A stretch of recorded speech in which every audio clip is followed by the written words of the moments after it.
অবশেষে ভারতরত্ন ক্লাব সম্পাদক হত্যাকাণ্ডে গুয়াহাটি থেকে মূল অভিযুক্ত রাজু বর্মনকে গ্রেফতার করা হয়েছে। বুধবার সকালে ত্রিপুরার পুলিশের টিম তাকে বাকো থানার অন্তর্গত ছাতাবাড়ি এলাকা থেকে গ্রেফতার করেছে। প্রসঙ্গত, গত 30 এপ্রিল সন্ধ্যারাতে দুষ্কৃতীদের গুলিতে মৃত্যু হয়েছিল ভারতরত্ন সংঘের সাধারণ সম্পাদকের।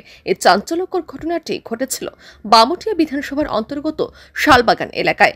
এদিকে ভিগের পরিবারের অভিযোগ ছিল ক্লাবের অন্যান্য সদস্যরা এই ঘটনার সঙ্গে সরাসরি জড়িত রয়েছে। মৃতের স্ত্রী অভিযোগ করেছিলেন, এদিন সন্ধ্যায় তিনি তাদের সন্তানকে নিয়ে ডাক্তার দেখানোর উদ্দেশ্যে বেরিয়ে গিয়েছিলেন। তারপর সন্ধ্যা 7টা নাগাদ তিনি তার স্বামীকে ফোন করলে তিনি জানিয়েছেন বিমান দাস নামে এক ব্যক্তি গাড়ি পাঠিয়েছেন, তার বাড়ির উদ্দেশ্যে যাচ্ছেন তিনি। তারপর থেকে তার ফোন বন্ধ আসে। কিছু সময় পর খবর আসে ভিকি গুলিবিদ্ধ হয়েছে। তার আরও অভিযোগ, রাজু বর্মন তার স্বামীকে হত্যা করেছে। রাজু বর্মন এবং বিমান দাসের বিরুদ্ধে সরাসরি অভিযোগ করেছিলেন মৃত ভিকের স্ত্রী।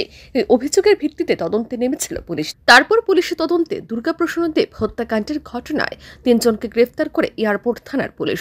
ধৃতরা হলেন প্রত্যুত্তর চৌধুরী, কলেজ পড়ুয়া সুস্মিতা সরকার এবং সানি সাহা। প্রদ্যুৎ উৎসবাচার ভারতরত্ন সংঘের ক্লাবের পূর্বতন কমিটির সভাপতি ছিলেন। বুধবার হত্যাকাণ্ডের পর মূল অভিযুক্ত রাজু বর্মনকে গ্রেফতার করেছে পুলিশ। ব্যুরো রিপোর্ট, আর নিউজ।